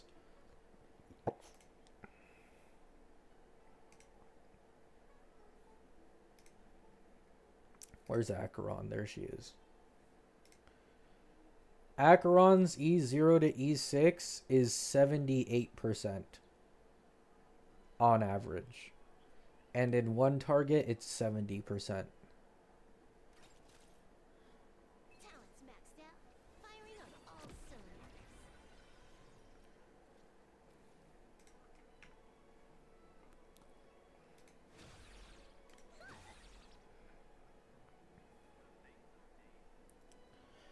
HSR only started consistently having like E0 to E2, you double your DPS's damage in Ampho.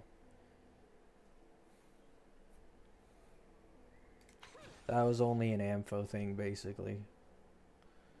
Acheron's investment was mid. Firefly's was also mid, though it was at least better. Cassie? Cassie should be stronger, yeah. I think Cassie would be stronger than Carts. Or it's close. Let's see. Cassie from E0 to E6 is a 3.5x multiplier, I believe. Well, no, it's about a 3x multiplier is more safe. So it's more on like a mess level of S0 to S6.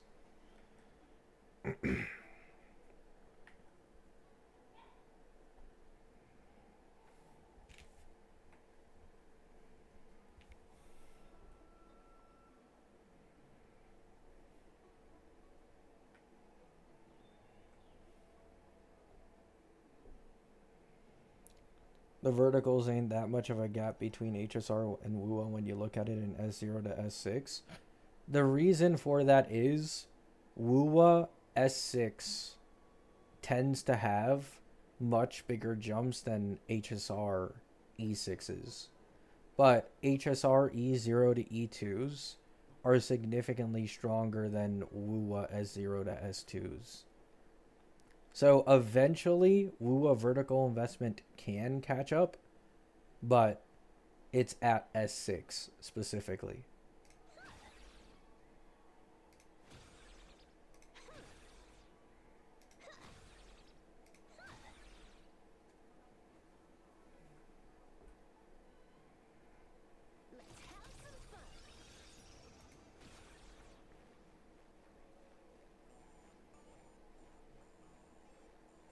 Yeah.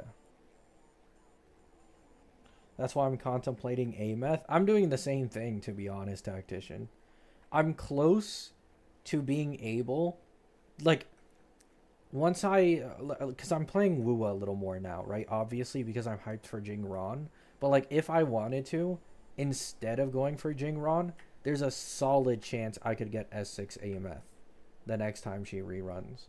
So I'm, like, kind of wondering which one I want to do more. I think I might do Jingron first, and then just pray Ameth gets another rerun after Jingron, which might be the death of me, considering Wua rerun consistency, but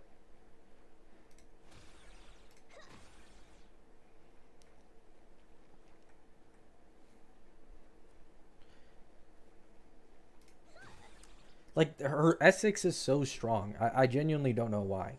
I don't remember what her S6 does, but I mean it's stupidly broken in calcs.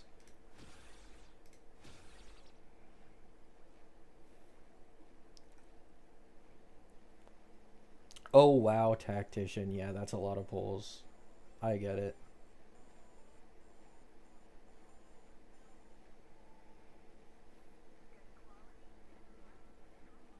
Okay, can you stop following me? Thank you.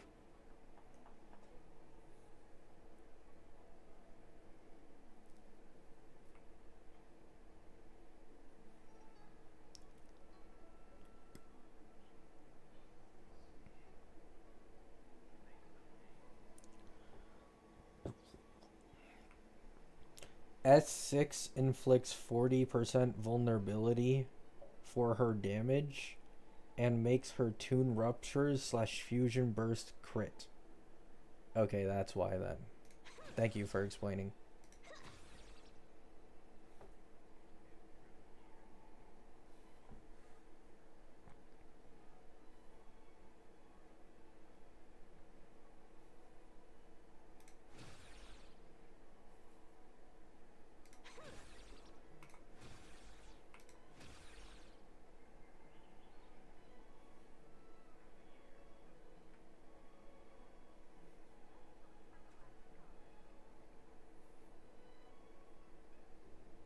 Yeah. I will say something I'm appreciating that HSR seems to be doing now is instead of just making it E2 is the big jump and E1 fucking blows, they're starting to make E1s on characters, like the DPSs, more important. Which, like, I like that. Because, like, imagine if Phanon had, like, a Himiko level E1 that increases his damage output by, like, 40% as well, or 50% alongside his E2. Like, it's so much nicer. Instead of it being like, oh, you go to E1, you barely feel a difference, and now you need to also go to E2 to finally feel the difference. You know?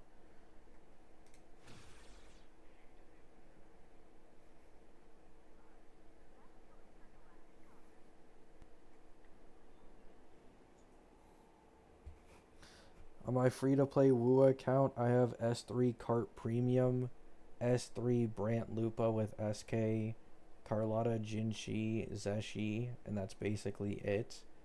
Zhengli out. I mean, that's a pretty good free to play Woo account, Tact. Not bad at all. Oh, yeah, I've already talked about it. Like, there's nearly a guaranteed chance that Phanon's E1 gets changed in the Nova. Because a big problem with his E1 is, like, this thing is impossible to stack. Like, no joke, it's impossible to stack outside of Pure Fiction. So it would be nice if they just made it easier to stack. If you look here, the base speed for Kaslana's extra turn increases to 66% for every enemy target defeated in one battle.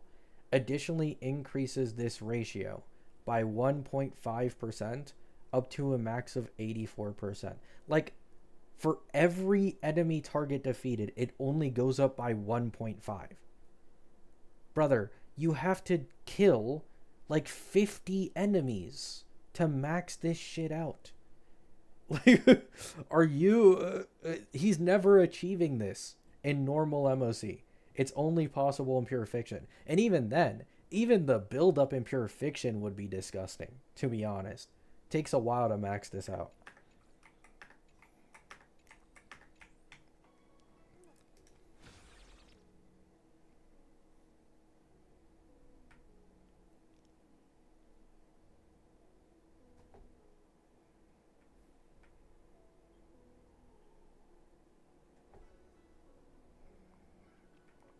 I guess they really thought Pure Fiction was going to be his weakest mode. I mean, to be fair, they weren't wrong. It is. The E1 does massively help in Pure Fiction. My issue is that its value outside of Pure Fiction is just so much worse. It basically barely matters. So it'd be nice if it was easier to stack up to make it more useful for all endgame content instead of just Pure Fiction.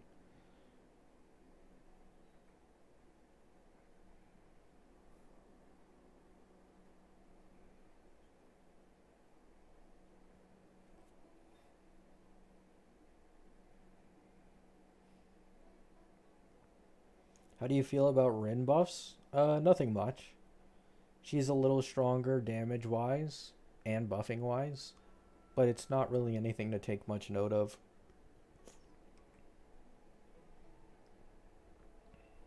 She was already like a hard best in slot for Archer without it being close.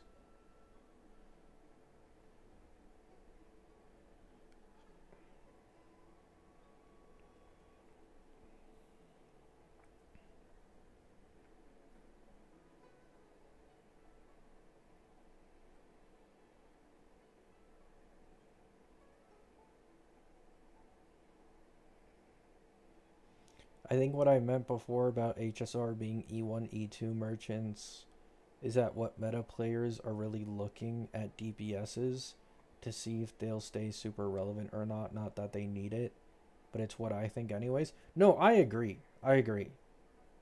Like, a lot of people, before pulling a character, they might not necessarily need their vertical investment, but they'd prefer it if a character they're investing into has that high tier level of like E2 or Lycone or support investment because they know it's a character they're probably going to want to use for a long time.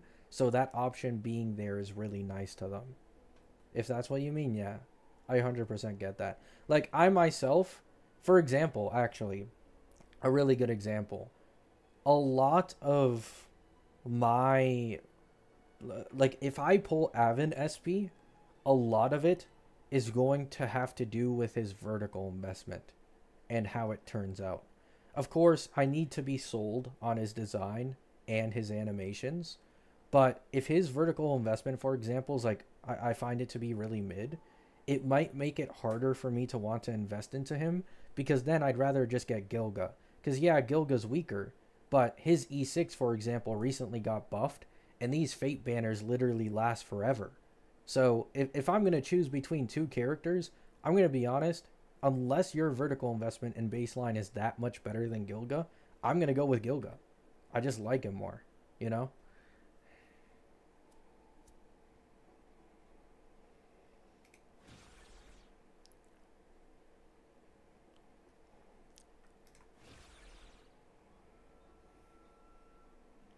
Good night, Bob.